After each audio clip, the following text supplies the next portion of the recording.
Fala pessoal, aqui é o professor Jefferson Vicente. Estamos aqui para mais uma aula nossa de Direito Constitucional, para a galera aí que vai fazer prova para o QA.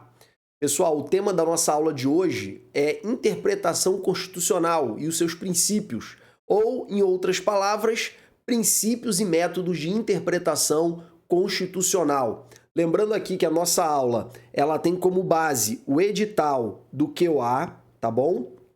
E também, na aula de hoje, a gente vai usar como referência ou como base o livro do Pedro Lenza, que é um livro que está no seu edital, tá? Então nós vamos utilizar um livro que faz parte da bibliografia do concurso. Então, galera, antes de nós entrarmos na nossa aula de hoje, eu queria adiantar para vocês que esse assunto é um assunto muito pouco cobrado em concursos do nível do concurso de vocês, porque é um assunto extremamente teórico, é um assunto que, além de muito teórico, ele é de difícil compreensão, principalmente no tocante aos métodos de interpretação constitucional. Normalmente, nem os autores dos livros entendem muito bem esses métodos, porque eles foram importados lá da Alemanha, certo? O primeiro autor de língua portuguesa de repercussão internacional que começou a falar sobre eles foi o autor Canotilho, que é português. E aí, como a influência do Canotilho foi muito grande aqui nos constitucionalistas brasileiros, eles acabaram copiando aí do Canotilho esses métodos de interpretação constitucional, tá?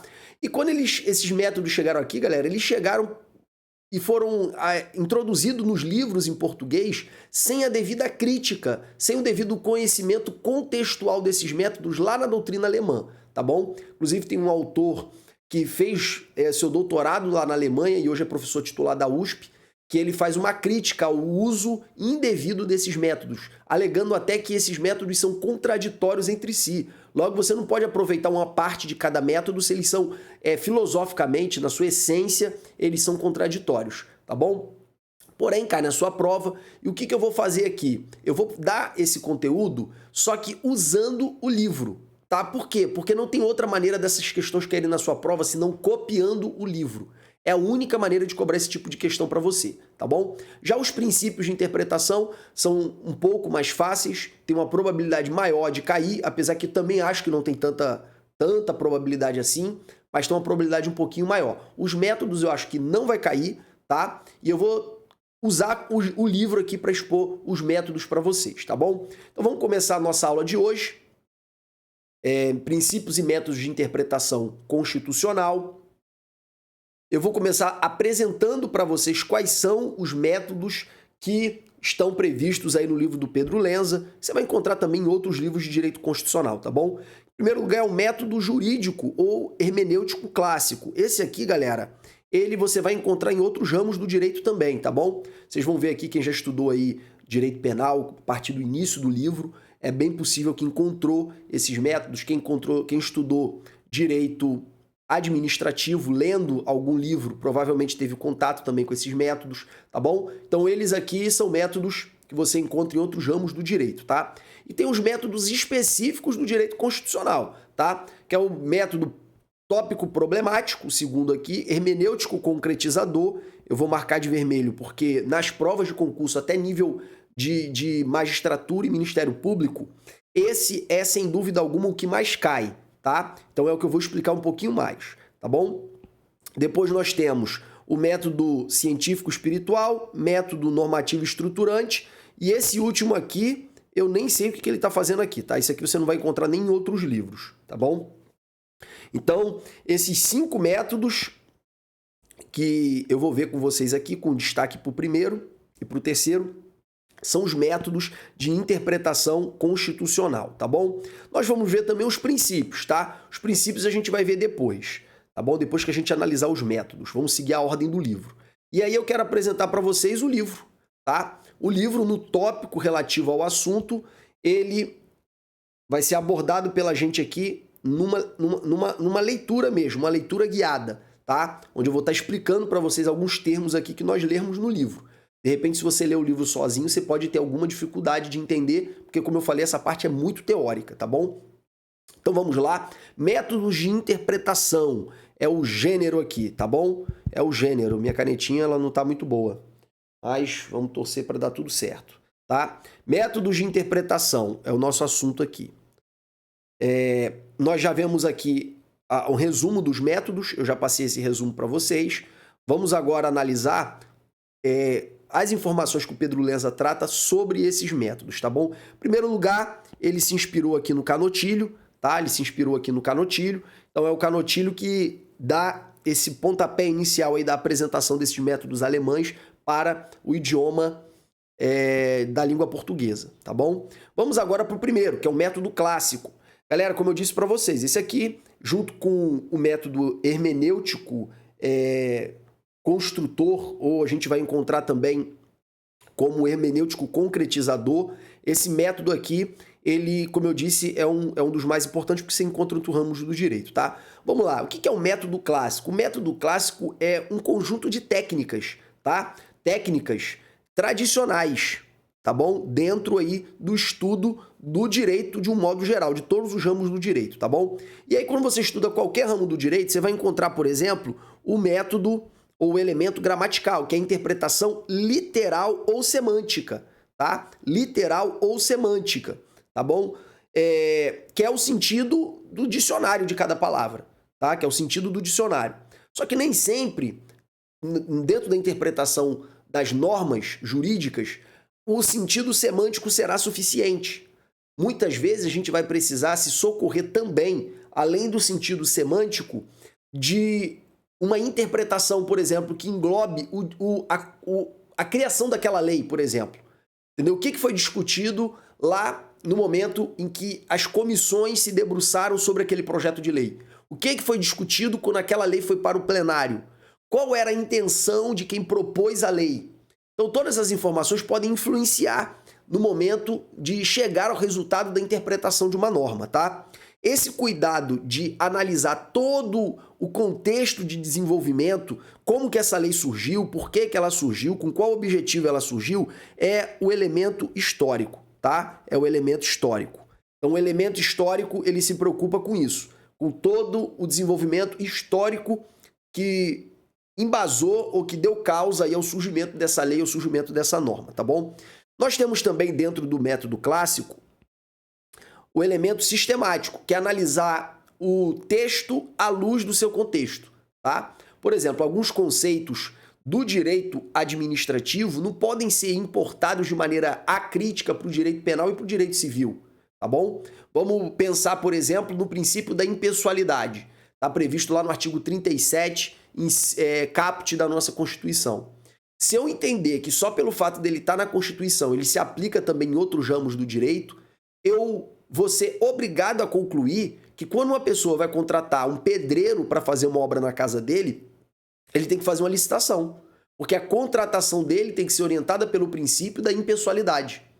Ele não pode contratar o pedreiro da sua confiança, ele tem que contratar o pedreiro que forneça para ele o melhor valor, no melhor serviço e responda por outros critérios objetivos também. Isso faz algum sentido para você? Para mim não faz sentido nenhum. Se eu estou contratando alguém, eu estou contratando com base numa relação de confiança, tá? Então, esse princípio da impessoalidade que se aplica para a administração pública não pode ser importado para o direito civil, tá? Então, assim como esse princípio, também vários outros. Porém, nós temos princípios também que são comuns dos dois. Por exemplo, o princípio da boa-fé objetiva vai se aplicar no direito administrativo, vai se aplicar no direito civil também. Quando eu falo dos institutos da excludente de licitude do direito penal, eu posso estender essas excludentes também para o direito civil, para afastar uma responsabilidade civil. Então, tem vários ramos do direito em que os seus institutos eles são compartilhados com outros ramos do direito. Mas existem institutos que só se aplicam para aquele ramo. Tá? Então, essa interpretação sistemática, ela vai levar em consideração, em primeiro lugar, em qual lei esse artigo está. E dentro dessa lei, o que está em volta desse artigo? Tá? E ainda dentro da ideia de que esse artigo está dentro de uma lei, essa lei faz parte de qual ramo do direito? Então, esse entendimento da localização à luz do contexto é um método sistemático, tá? E o que o Pedro Lenza chama aqui de elemento lógico, normalmente a gente estuda dentro do elemento sistemático, tá? Que é essa ideia da organização lógica do ordenamento jurídico, que um conceito às vezes influencia na formação de outro conceito, tá? E por fim, dentro aí de uma interpretação clássica, o elemento teleológico ou sociológico se destaca, porque ele impõe que a gente interprete uma norma à luz da finalidade daquela norma, do propósito daquela norma, tá bom? Então esses três, ou melhor dizendo, esses 4 elementos aí é o que você vai encontrar em outros ramos do direito. Lembrando que o elemento lógico, ele faz parte do elemento sistemático para grande parte da doutrina, tá bom? E os outros elementos aqui, eles são meio que acréscimos aí do Pedro Lenza, que pouca utilidade tem porque você não vai encontrar em outros ramos do direito e por isso mesmo tem pouquíssima probabilidade de cair na sua prova. Por exemplo, elemento genético, só o Pedro Lenza fala disso, eu nunca vi isso em lugar nenhum. Elemento popular, isso aqui também eu nunca vi em lugar nenhum. Tá? Elemento doutrinário, isso também não faz sentido nenhum. Tá? Então, galera, nós temos aí essa informação sobre o elemento, sobre o método de interpretação clássico. Tá bom? Vamos agora, pessoal, para o próximo. Aí também tem o elemento evolutivo, também você não vai ver isso aqui em lugar nenhum. O que você vai ver é elemento gramatical, elemento sistemático, elemento histórico e elemento teleológico. Vocês vão encontrar isso nos livros de direito penal, nos livros de direito administrativo, inclusive do Rafael Oliveira, tá bom? Então fica com esses 4 que você já vai estar bem resguardado. Próximo, galera, é o método tópico problemático. Galera, aqui eu vou adiantar para vocês. Para explicar esse método, você tinha que ter pelo menos umas 2 páginas, tá? O Pedro Lenza resume em um parágrafo, na verdade 2 parágrafos, mas o segundo parágrafo é uma frase, tá? Quer dizer, a chance disso aqui cair na sua prova é quase 0, tá bom? E o que tem de diferencial do método tópico problemático? É porque ele parte do problema para a norma. Em segundo lugar, ele é um sistema aberto de regras e princípios, tá bom? Ele tem regras e ele tem princípios. Uma palavra-chave também que pode aparecer na sua prova é a palavra, onde está escrito aqui tópica, é a palavra topoi. Pessoal, eu estou tendo uma interferência aqui no tablet. Por causa disso, a letra está saindo esquisita. Vamos tentar aqui, se não der, eu vou ter que gravar de novo. Espero que eu consiga, tá bom? Então, vamos lá. Então, no caso aqui do topoi, que é o topoi? É um problema do qual eu busco solução dentro da norma. Então, eu não parto da norma para o problema, e sim do problema para a norma, tá bom? Então, essas são as características aqui principais, tá? O topoi, em segundo lugar, eu parto do problema para a norma. Em terceiro lugar, estou falando aqui de um sistema aberto de regras e princípios. Método hermenêutico concretizador, tá? Galera, esse método aqui, hermenêutico concretizador, é o método que, como eu disse para vocês, tem mais chance de cair se cair. Apesar de que eu acho que não vai cair, tá? Mas se cair é o que tem mais chance ao lado do método clássico, tá bom? Tá escrito aqui que ele, diferentemente do método tópico problemático, que parte do caso concreto para a norma, aí tá vendo, ó, parte do caso concreto para a norma, é o que ele fala aqui do método tópico problemático. Tá? Diferentemente dele, o método hermenêutico concretizador parte da Constituição para o problema. Então, primeiro ele interpreta a Constituição, depois tenta entender o problema à luz da Constituição, destacando-se os seguintes pressupostos. Primeiro, os pressupostos subjetivos. Tá? O intérprete vale de suas pré-compreensões sobre o tema para obter o sentido da norma. Aqui, galera, é o seguinte. Aqui merece uma explicação de natureza um pouco mais filosófica. E realmente é filosófica, tá? Dentro da filosofia da linguagem, entende-se que a interpretação ela nunca será neutra, tá? Ela nunca será neutra. A interpretação é o resultado daquilo que a gente identifica como sentido semântico da norma ou da literalidade de um texto, somado às nossas pré-compreensões. Por exemplo, se eu te dar uma palavra em inglês para você ler, você pode até ler, em primeiro lugar, se você não souber inglês, com sotaque errado, né, com a leitura errada, mas você vai conseguir identificar ali as letras daquela palavra. Mas você vai entender o significado daquela palavra? Claro que não. Por quê? Porque o significado daquela palavra demanda uma pré-compreensão. Tá? Isso é uma justificativa acerca do que significa pré-compreensão, mas tem uma segunda. Vamos dar, por exemplo, o sentido da palavra pé. A palavra pé pode ter vários sentidos a depender do contexto. Por exemplo, pé de galinha, pé de manga, pé da cadeira, pé de um ser humano. A mesma palavra, dependendo do contexto, ela vai ter um sentido diferente. Por exemplo, se tem alguém na panela do frango e alguém grita, pega o pé para mim, ou deixa o pé para mim. O que a pessoa que está na panela vai fazer? Vai deixar o pé de galinha ali, tá bom? Agora, se a pessoa estiver no hospital, faz um curativo no pé. Alguém vai entender que é para fazer um curativo no pé humano, tá? Uma parte ali do corpo humano. E se estiver num contexto de cadeira ou de árvore, você vai entender também a palavra pé em outros sentidos, tá bom? Mas digamos que uma pessoa leia a palavra pé no muro. Leia a palavra pé no muro.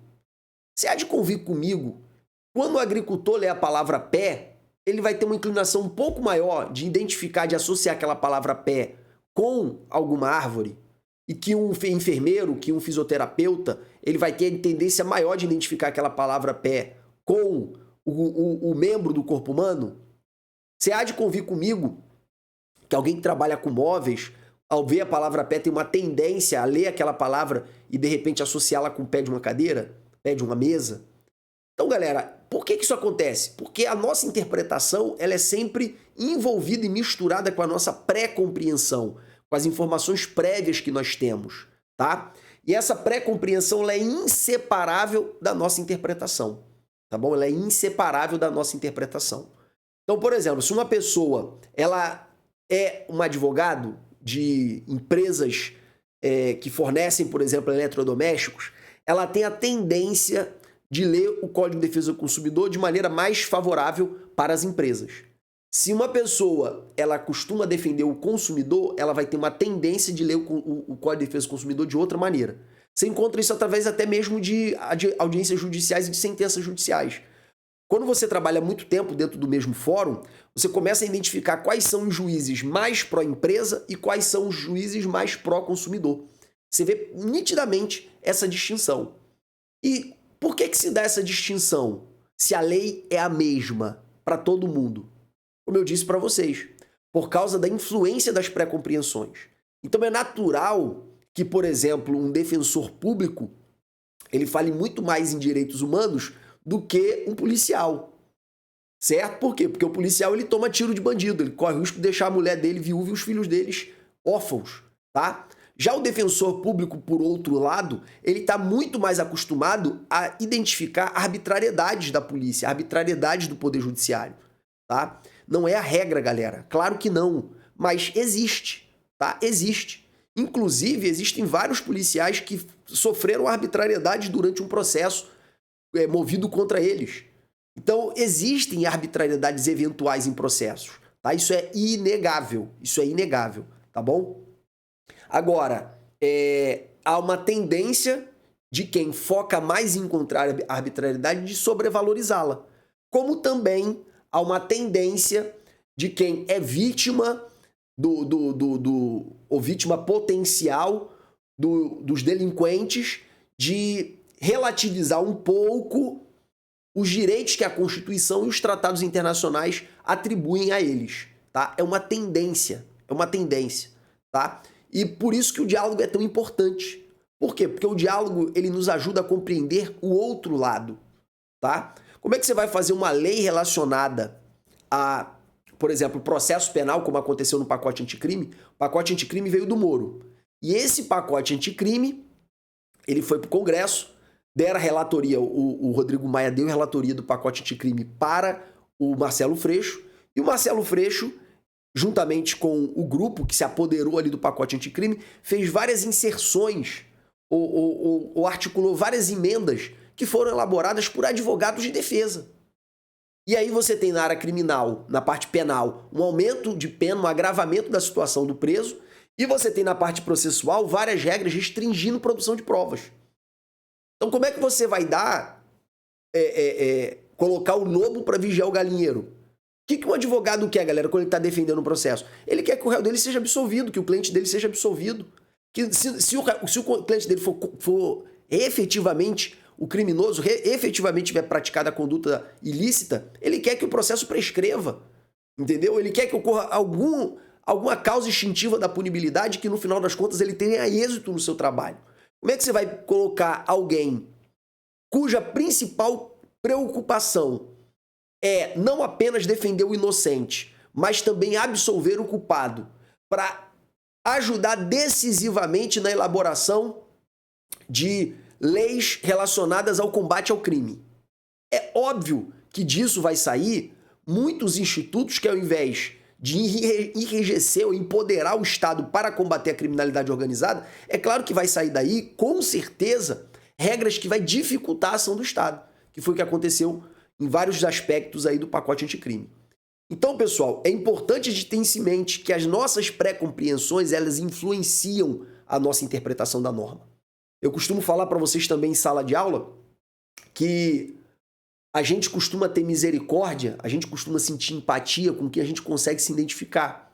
Então, o ministro do Supremo tem muita facilidade de se identificar com um banqueiro, de se identificar com um empresário bem-sucedido. Por quê? Porque esse empresário, esse banqueiro frequenta os mesmos restaurantes que ele, os mesmos hotéis, os mesmos ambientes.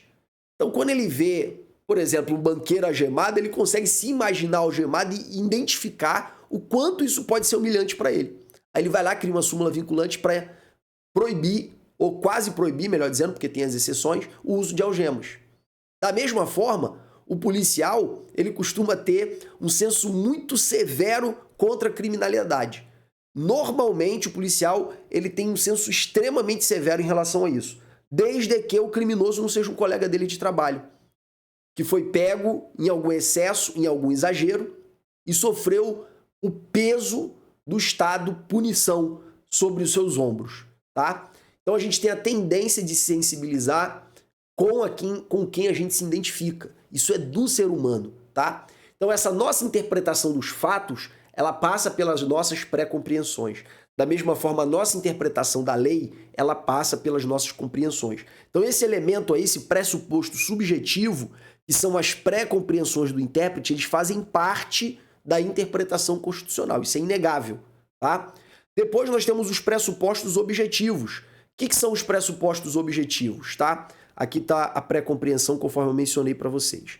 Depois nós temos os pressupostos objetivos. E são o quê? O intérprete atua como mediador entre a norma e a situação concreta, tendo como pano de fundo a realidade social. Galera, o que o autor desse método, tá? Que, se eu não me engano, é o Conrad Hesse. O nome dele não está aqui, mas eu tenho certeza que é ele, é o Conrad Hesse. Tá? O autor do método hermenêutico concretizador. O que ele quer dizer com isso? Não existe interpretação da norma sem os fatos. A interpretação da norma, ela sempre parte do fato. Sem fato, não tem norma. Porque normalmente a gente entende que se eu ler um texto da norma, eu já estou interpretando a norma. Numa leitura, por exemplo, para concurso público. Para o Conrad Hesse, isso não é a interpretação da norma. Para o Conrad Hesse, a interpretação da norma é a interpretação que eu faço envolvido dentro de uma situação fática, tá?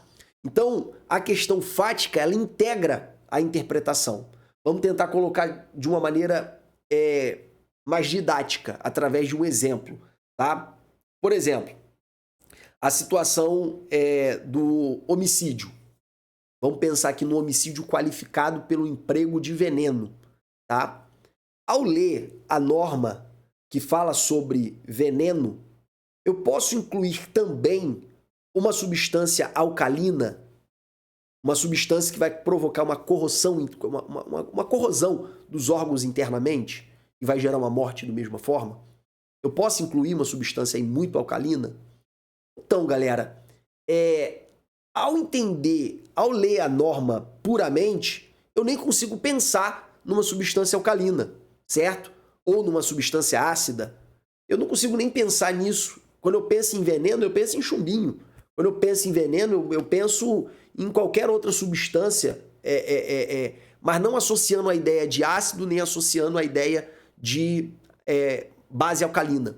No entanto, à luz de um caso concreto, por exemplo, uma pessoa foi morta utilizando-se, por exemplo, uma substância muito alcalina, que provocou uma corrosão interna, ela morreu. Eu posso pensar, no momento de ler a palavra veneno, que veneno inclui uma substância alcalina.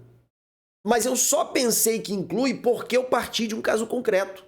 Se eu estivesse lendo só a palavra veneno, muito provavelmente eu não pensaria. Por quê? Porque substâncias alcalinas não são qualificadas, não são identificadas na química, por exemplo, como veneno. Então, pessoal, ao interpretar a palavra veneno incluindo substância alcalina, eu estou interpretando a partir de um caso concreto.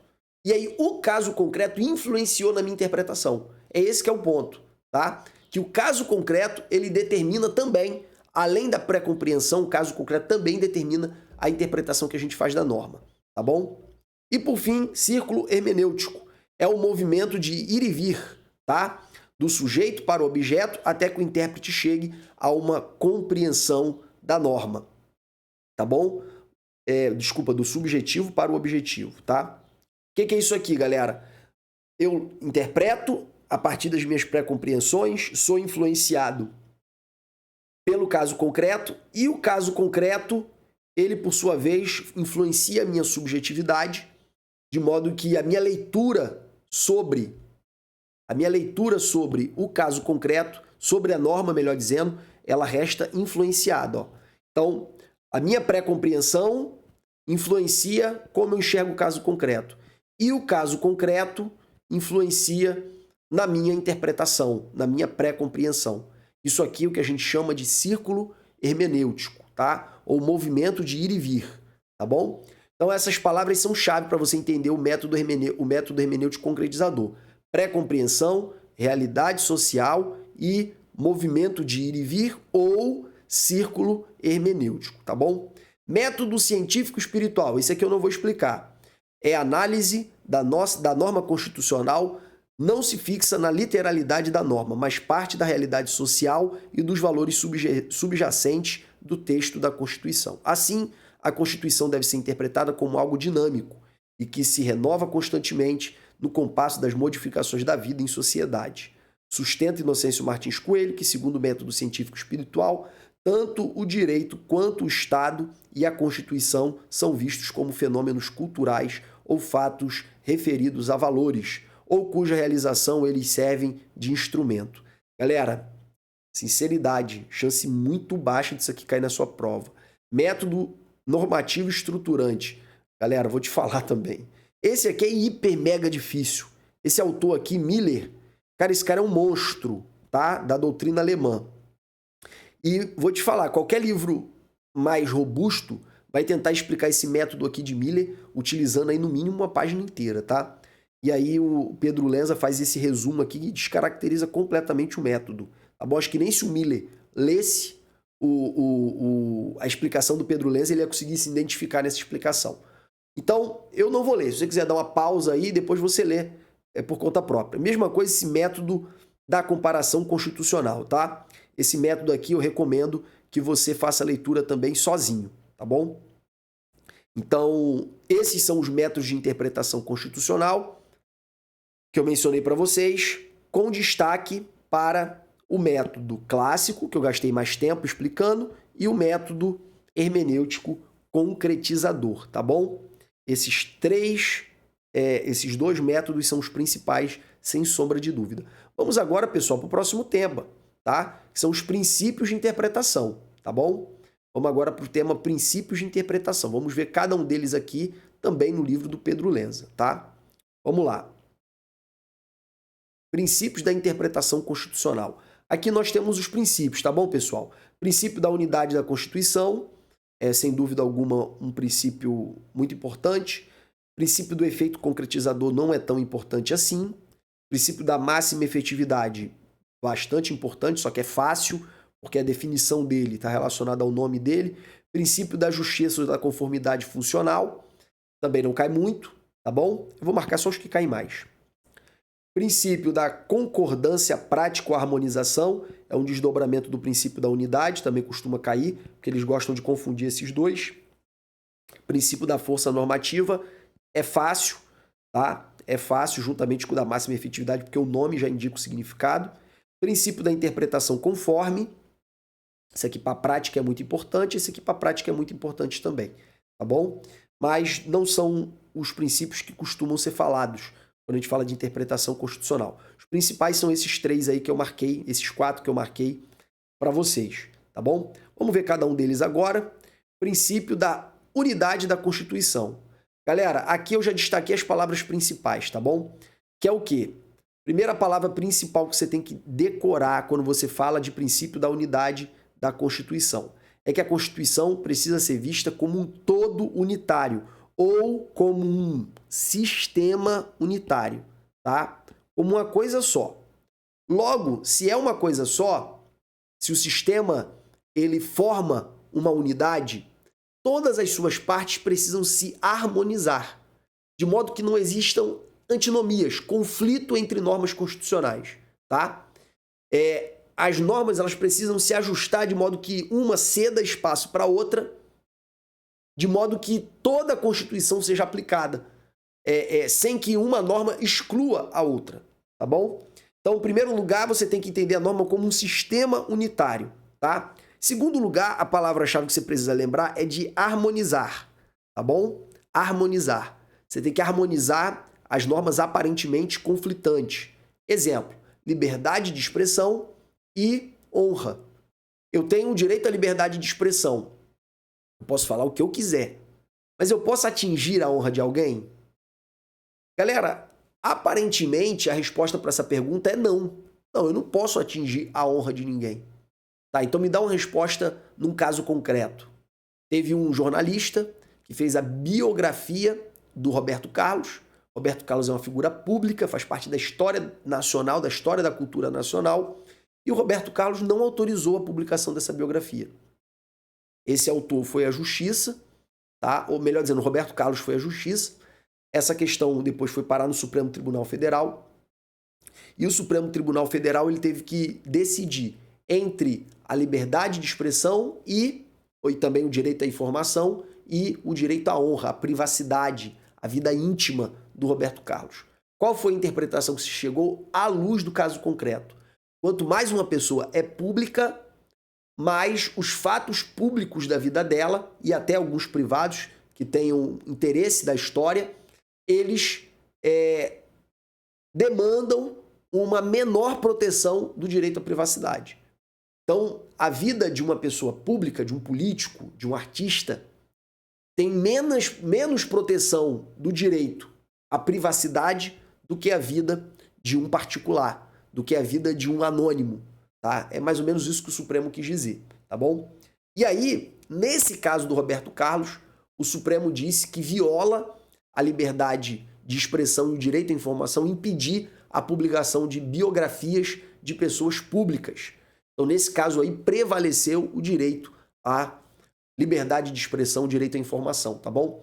Mas em tantos outros casos, o Supremo, ele privilegiou a honra, a vida privada, a intimidade, tá? E é sempre à luz de um caso concreto, porque escolher entre um e outro nem sempre é fácil, tá? Então, por exemplo, eu tenho liberdade de expressão, então eu posso usar uma câmera ultra, mega, power, poderosa, jogar o visor dela dentro da sua casa e tirar uma foto sua no momento íntimo, no momento reservado e publicar, porque eu tenho liberdade de expressão.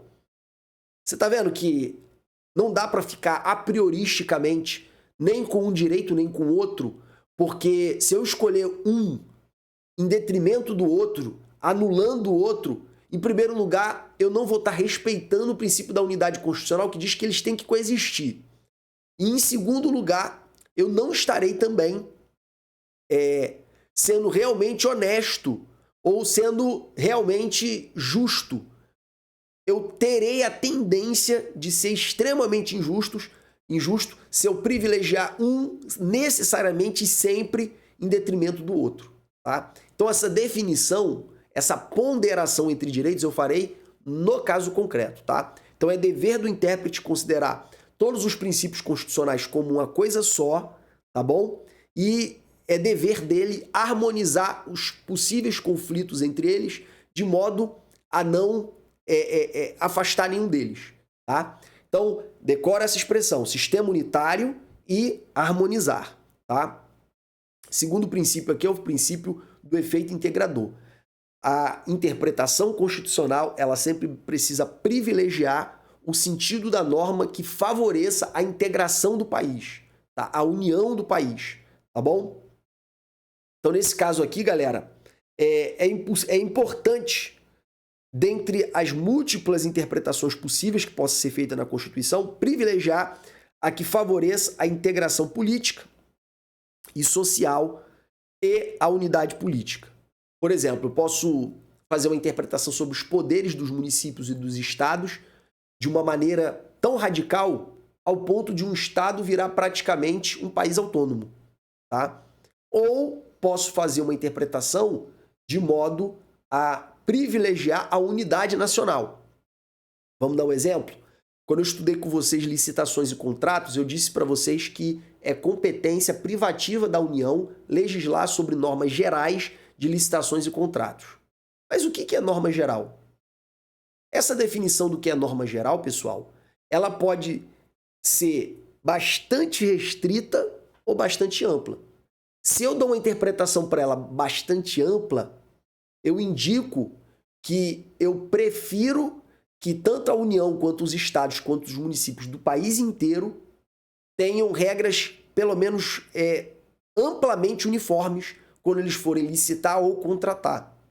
No entanto, se eu interpreto essa expressão, normas gerais, de maneira muito restrita, eu estou ampliando a liberdade dos estados e dos municípios para legislar de modo diferente e, consequentemente, eu terei um procedimento menos uniforme para licitações e contratos no país inteiro. Então, o modo como eu interpreto uma expressão vai dar mais autonomia ou menos autonomia para os estados e municípios, nesse caso concreto, nesse exemplo que eu estou mencionando. Você está vendo como a interpretação ela pode eventualmente favorecer a segregação dos estados ou a integração deles? Então, nesse caso concreto que eu estou mencionando para vocês, normalmente se dá um sentido mais amplo, tá? Mais aberto, mais abrangente para o termo normas gerais. De modo que uma pessoa que participa de uma licitação em São Paulo e participa de uma licitação no Paraná, ela até pode ter uma regrinha ou outra diferente, mas o grosso serão as mesmas regras que estão previstas na 8666 e também na nova lei de licitações 14.133, tá bom? Então, esse efeito integrador ele sempre vai privilegiar as interpretações que ajudam a integrar, que ajudam a contribuir para a unidade política de um Estado, tá bom? Princípio da máxima efetividade, esse aqui, o nome, ele já indica o sentido do princípio, tá? Que as normas constitucionais, especialmente no tocante aos direitos fundamentais, precisam ter a efetividade mais ampla possível, tá bom? Então, por exemplo, norma programática, ela precisa ser interpretada de modo que dê a ela a maior eficiência possível. Então, não é possível, de repente, uma pessoa entrar na justiça para pedir uma casa, mas é possível, por exemplo, uma pessoa que foi retirada de um local de risco pela prefeitura ou pelo corpo de bombeiros, que ela receba do Estado um aluguel social ou até mesmo seja integrada em um programa de Minha Casa Minha Vida. Porque, muito embora ela estivesse numa zona de risco, ela tinha um teto para morar. Uma vez retirada da zona de risco, ela saiu da zona de risco, mas também agora não tem mais um teto. E aí, como é que você faz? Você diz que o direito à moradia é uma norma problemática e afasta completamente o direito à moradia, ou você tenta dar uma interpretação para o direito de moradia, reconhecendo que é uma norma programática, mas interpretando esse direito de uma maneira que lhe dê a máxima efetividade à luz das condições atuais do Estado brasileiro. Então, em outras palavras, eu posso interpretar o direito à moradia como uma obrigação do Estado fornecer um aluguel social nesse caso, sabendo que o Estado tem condições de pagar o aluguel social porque esse custo não vai afetar sensivelmente as contas públicas, o que seria diferente se tivesse que garantir a moradia para todo mundo. Então é possível fazer essa interpretação. Então, em virtude do princípio da máxima efetividade, é essa interpretação que vai prevalecer, tá? A de que o Estado deve fornecer o aluguel social. Um outro princípio também é o princípio da justeza ou da conformidade funcional. Aqui, galera, o princípio da justeza ou da conformidade funcional, ela é direcionada especialmente para o Supremo Tribunal Federal, dizendo para o Supremo ele deve fazer a interpretação das normas constitucionais de um modo que privilegie a separação dos poderes, sem que um poder invada a competência do outro. Vamos dar um exemplo. A Constituição estabelece vários cargos que são de indicação do presidente da República, mas que passa pela sabatina do Senado. Não era muito incomum que nas constituições estaduais e nas leis orgânicas municipais, esse rol de autoridades que podiam ser indicadas e passasse pela sabatina do parlamento fosse ampliado. Então, por exemplo, o governador do Rio queria indicar o presidente da SEDAI. Aí vinha a LERJ, eu estou falando de um exemplo puramente hipotético, tá, galera? E inseria na Constituição Estadual que a nomeação para todas as empresas públicas e sociedades de economia mista tinha que passar pela LERJ e toda exoneração tinha que passar pela LERJ também. Isso já aconteceu em estados do Brasil. O que o Supremo falou? Inconstitucional. Por quê? Porque isso restringe exageradamente a autonomia do Poder Executivo. É uma prerrogativa do Poder Executivo fazer esse tipo de nomeação, tá? E você só pode restringi-la se você estiver amparado em algo parecido na Constituição Federal. Então o Supremo, ele restringiu essa autonomia de estados e municípios de fazer esse nível de exigência em relação à nomeação para cargos de empresas públicas e sociedade de economia mista. E, ao fazer isso, o Supremo estava privilegiando o princípio da justeza ou da conformidade funcional. O Supremo só deveria aplicar mais esse princípio a si próprio, que ele exageradamente invade as competências tanto do legislativo quanto do executivo, não poucas vezes, tá?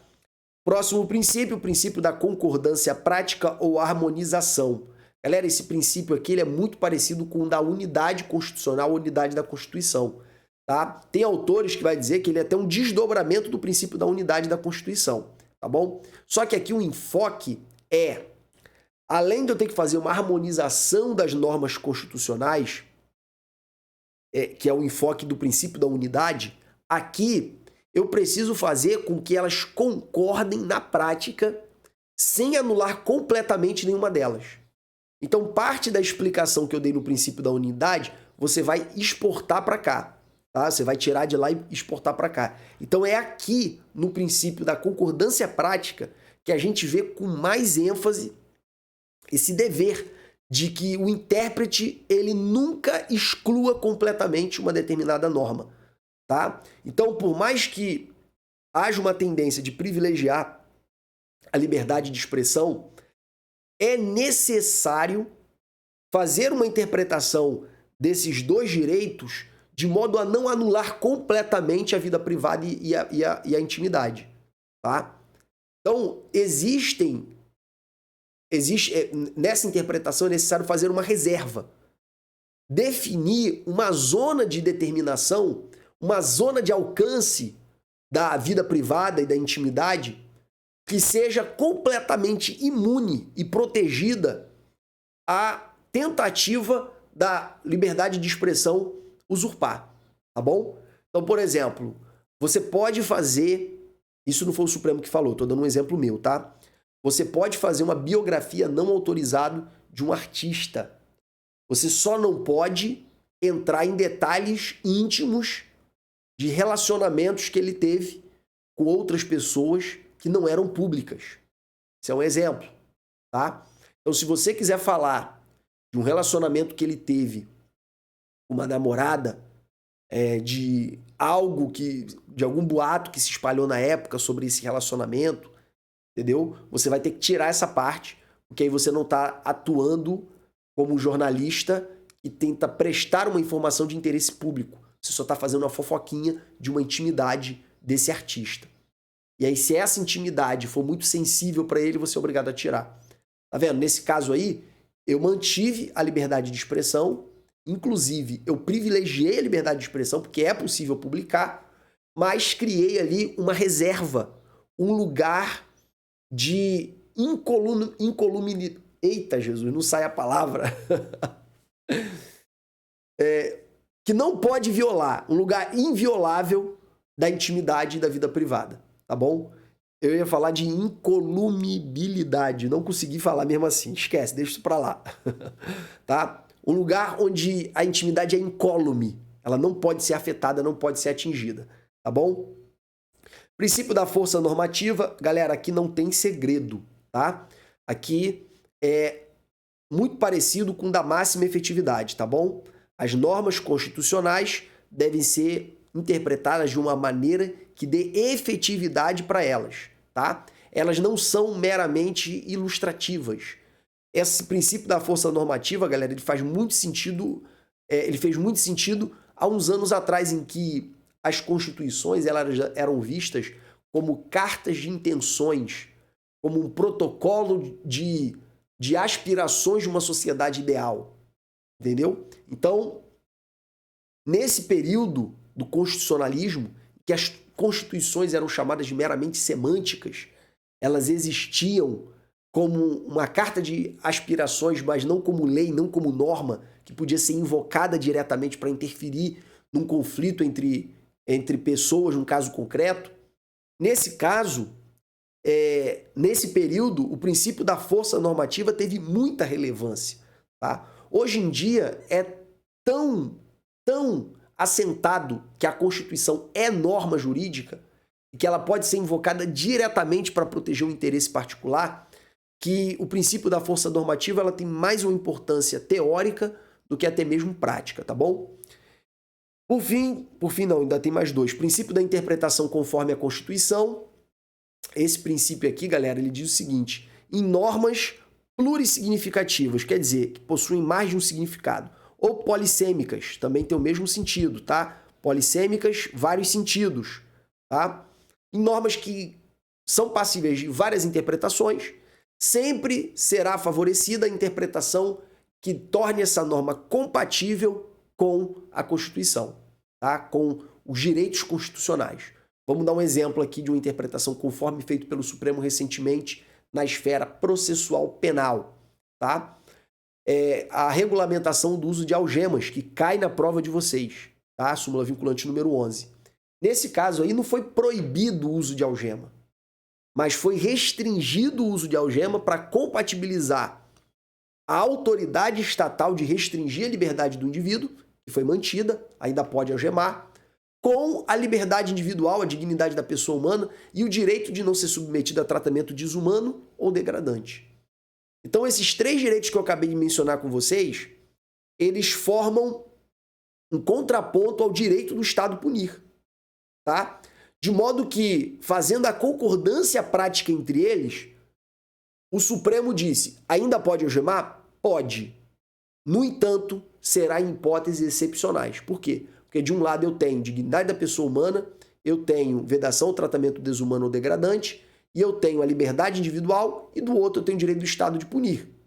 O direito do Estado de punir, ele não exclui os outros, e nem os outros excluem o direito do Estado de punir. Como é que a gente faz para harmonizá-los?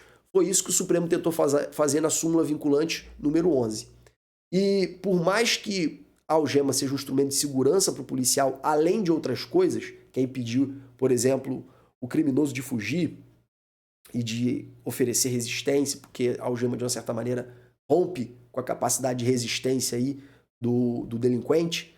Se a gente parar para pensar que inocentes também podem eventualmente, ainda que difícil, eventualmente ser presos, e que uma vez que você é fotografado algemado e essa matéria e essa foto aparece num jornal, você nunca mais vai conseguir limpar a sua imagem, você sempre vai ser visto como um criminoso.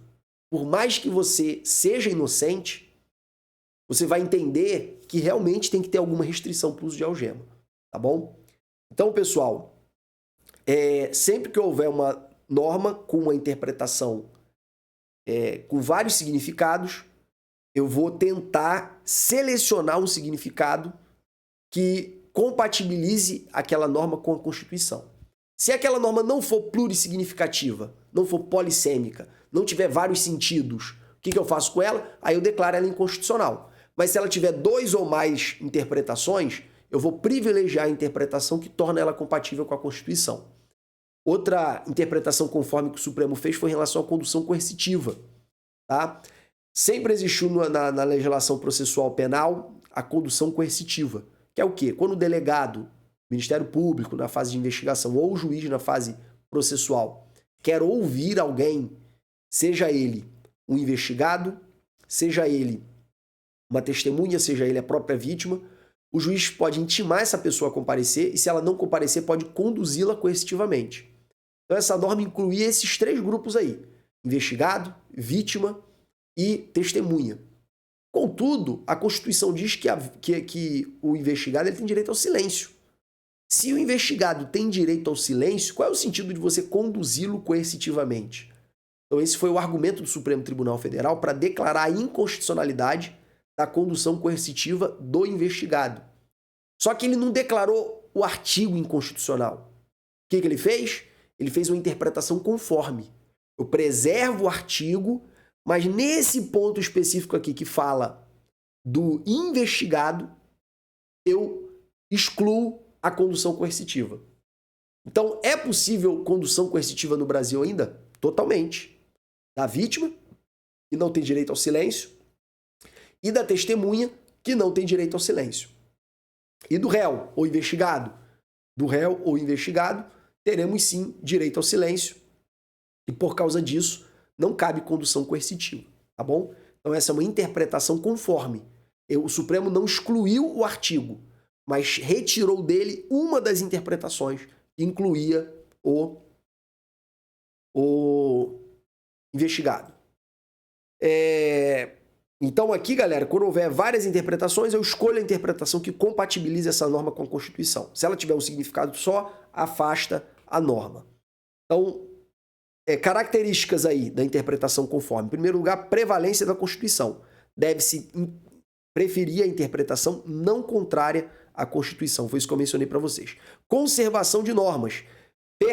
Percebendo o intérprete que uma lei pode ser interpretada em conformidade com a Constituição, ele deve, assim, aplicá-la para evitar a sua não continuidade. Ou seja, a norma tem vários significados, eu escolho aquela que é compatível com a Constituição, tá? Com o objetivo de conservá-la. Porque se a única interpretação possível for contrária à Constituição, essa norma tem que ser declarada inconstitucional e retirada do ordenamento jurídico. E tem também a exclusão da interpretação contra a legem, que é o quê? A interpretação não pode contrariar o texto literal e o sentido da norma para obter a sua concordância com a Constituição. O que isso significa? Significa que eu não posso criar uma norma nova nessa interpretação conforme, tá? Toda norma ela tem um limite semântico, um limite de significado. Se eu faço uma interpretação da norma que descaracterize ela completamente, eu não estou fazendo a interpretação conforme, eu estou criando uma norma nova. Então eu até posso, entre 5 significados diferentes que eu posso interpretar uma norma, eliminar 3 e deixar 2 que são conforme a Constituição. O que eu não posso é pegar uma norma que tem um significado só, que é claro, pela literalidade da norma, e transformar essa norma em outra, dizendo que eu estou interpretando. Aí não. Aí eu estou criando uma norma nova, se eu estou extrapolando o limite semântico dela. Tá bom, pessoal? Os outros elementos aqui, eles não são tão importantes, tá? Os principais são aqueles 3. E por fim, princípio da proporcionalidade e da razoabilidade. Não vou gastar muito tempo aqui com vocês, porque vocês já estudaram isso comigo lá em direito administrativo, tá? Ele se subdivide em necessidade, quer dizer, toda interpretação ela precisa gerar um comando necessário, tá? Principalmente no tocante à restrição de direitos, tudo bem? Por exemplo, o prefeito quer construir uma estrada numa rua. E aí, pessoal, digamos, deixa eu botar aqui para desenhar. Digamos que esse prefeito, ao tentar construir essa rua,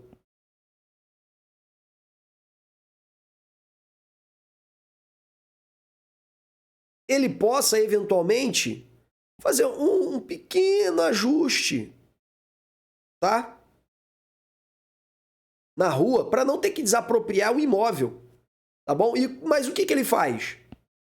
Desapropria a casa para construir a rua retinha, por uma questão estética, tá? Sendo que essa curva aqui nem era uma curva acentuada, digamos assim, não geraria nenhum tipo de prejuízo para a administração.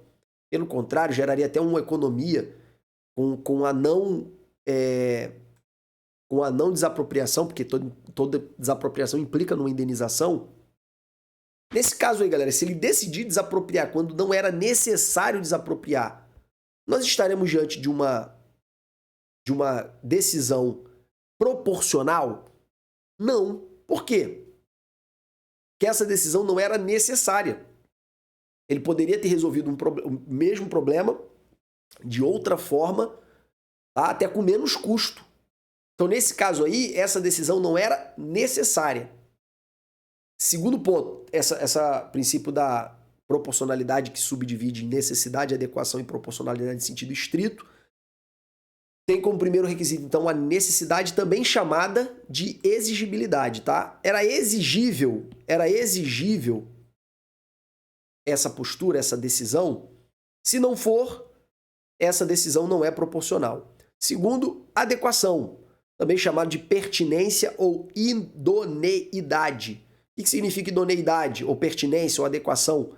Essa medida foi a adequada, foi a correta nesse caso concreto? Por exemplo, digamos que a administração pública faça uma licitação para construir trens. Só que para aquele contexto ali, o ideal seria metrô. Por quê? Porque a estrutura da construção de um trem é diferente da construção de um metrô. Naquela localidade ele tem muito prédio, tem muita coisa que ele não vai poder desapropriar. Será que essa licitação que ele fizer, ou essa contratação que ele fizer, é uma contratação que respeita o princípio da proporcionalidade? Essa contratação é adequada para o objetivo que ele visa? Então, esse é o segundo elemento do princípio da proporcionalidade, que é a adequação, ou pertinência, ou idoneidade. Essa medida, esse contrato que ele assinou é idôneo, é pertinente para realizar o fim que ele estava almejando? Se não é pertinente, se não é idôneo, se não é adequado para esse fim, essa medida também é desproporcional, tá bom? E por fim, proporcionalidade em sentido estrito, que é o sopesamento entre as restrições e os benefícios, tá? Que é o sopesamento entre as restrições e os benefícios. Nesse caso aqui, galera, pondera-se se houve proporcionalidade no sentido prático. Exemplo, servidor pratica uma falta leve, aplica-se a punição máxima para ele. Essa punição foi proporcional? Quer dizer, se ele aplicou a uma falta leve, ele deveria ter recebido uma punição leve. Porque falta leve gera punição leve. Se foi adotada uma punição extremamente severa, muito provavelmente essa punição foi desproporcional, tá? Então, a proporcionalidade em sentido estrito é isso. É a compatibilidade entre os meios e fins, tá? Então, relembrando aqui, o princípio da proporcionalidade inclui necessidade, que tenta perquirir se a medida, se a decisão, se aquilo que foi adotado era estritamente necessário para o fim almejado, no sentido de eu poderia fazer diferente e alcançar o mesmo resultado, restringindo menos os direitos ou afetando menos as pessoas que foram atingidas? Se eu poderia fazer de outro jeito afetando menos, eu devo fazer de outro jeito afetando menos. Em segundo lugar, adequação, também chamado de idoneidade, que é, ora, eu vou alcançar o fim que eu almejo fazendo dessa forma? Ou se eu fizer a licitação para trem, comprar trem, e depois não conseguir desapropriar todo mundo, porque no meio do caminho tem uma reserva florestal, porque no meio do caminho tem um conjunto de prédios que a prefeitura nunca vai ter dinheiro para desapropriar, o Estado nunca vai ter dinheiro para desapropriar, será que a compra desses trens é adequada para a finalidade que eu almejo? Se eu já vislumbro que lá na frente eu não vou conseguir desapropriar, para construir o trem eu teria que fazer algo por baixo da terra, então no caso eu teria que fazer um metrô, e a estrutura de trem e de metrô são completamente diferentes. Então é adequada essa medida? É adequado esse contrato? É adequada essa compra? E por fim, sopesamento aí entre os meios e os fins, nesse sentido do exemplo da punição que eu mencionei para vocês. Galera, esses são efetivamente os exemplos que eu queria trazer, tá? Vou fazer aqui uma breve recapitulação, tá bom, com vocês sobre os princípios. Princípio da unidade da Constituição é o princípio que eu julgo ser de maior relevância para vocês, ao lado de alguns outros que eu vou mencionar novamente. Ele diz que a interpretação constitucional deve levar em consideração que a Constituição é uma unidade, é uma coisa só, tá? E que por causa disso todos os seus conflitos internos precisam ser harmonizados. Um desdobramento do princípio da unidade é o da concordância prática, que diz que ao fazer esse sopesamento entre normas em conflito, eu nunca posso anular completamente uma norma. Eu tenho que fazer elas concordarem na prática, sem excluir completamente uma delas. O exemplo que eu dei foi o direito à privacidade versus o direito da liberdade de expressão. Eu não posso dizer sempre haverá privacidade ou sempre haverá liberdade de expressão. Eu preciso tentar, atendendo o princípio da unidade, harmonizá-los. Ou, atendendo o princípio da concordância prática, eu preciso fazer com que, na prática, os dois coexistam. Um sendo privilegiado em algumas situações, o outro sendo privilegiado em outras situações. Mas nunca um anulando completamente o outro. Eu tenho também o princípio do efeito integrador. Dentro da interpretação das normas constitucionais, eu sempre tenho que escolher aquela interpretação que favoreça a integração, a unidade política do país, e não a fragmentação do país. Princípio da máxima efetividade. Princípio da máxima efetividade, ele me diz que eu tenho que interpretar a norma constitucional de modo que torne ela a mais efetiva possível à luz do caso concreto. Como também princípio da força normativa. O princípio da força normativa me diz: Constituição não é carta de intenções. Constituição não é declaração de aspirações políticas, econômicas e sociais. Constituição é norma jurídica. Tenho também o princípio da justeza ou da conformidade funcional. É necessário interpretar as normas constitucionais de modo a privilegiar a separação dos poderes, de modo a fazer com que cada poder fique restrito aos limites da sua atuação e não invada a esfera de outro poder, as competências de outro poder. Tenho também o princípio da interpretação conforme. Quando houverem normas polissêmicas, normas plurissignificativas, eu preciso escolher aquela interpretação que compatibilize aquela norma com a Constituição. É preferível que eu mantenha aquela norma no ordenamento jurídico, excluindo uma interpretação dela, do que eu exclua a norma inteira. Então, sempre que possível, eu mantenho a norma e excluo alguma interpretação específica, ou várias interpretações específicas, mantendo aquela interpretação, lembrando, dentro dos limites semânticos da norma, dos limites de significado das palavras. Então, se dentro dos limites dos significados das palavras eu consigo conservar uma interpretação que seja de acordo com a Constituição, é isso que farei. E por último, que é o princípio da proporcionalidade, que se subdivide em adequação, ou melhor dizendo, eu vou começar na ordem, necessidade, adequação e proporcionalidade em sentido estrito. Como esse eu acabei de explicar e você já estudou comigo antes, eu não vou mencionar a explicação novamente. Só destacar que o termo proporcionalidade, ele costuma ser atribuído a sua origem na Alemanha, e o termo razoabilidade costuma ter sua origem atribuída aos Estados Unidos, tá bom? Eles possuíam alguma pequena diferença entre eles, no entanto, o que predomina hoje em dia é a ideia aqui no Brasil de que eles podem ser utilizados como sinônimos, tá? E é isso, galera. Foi bom estar com vocês em mais uma aula. Vamos estar gravando as próximas aulas agora. Forte abraço.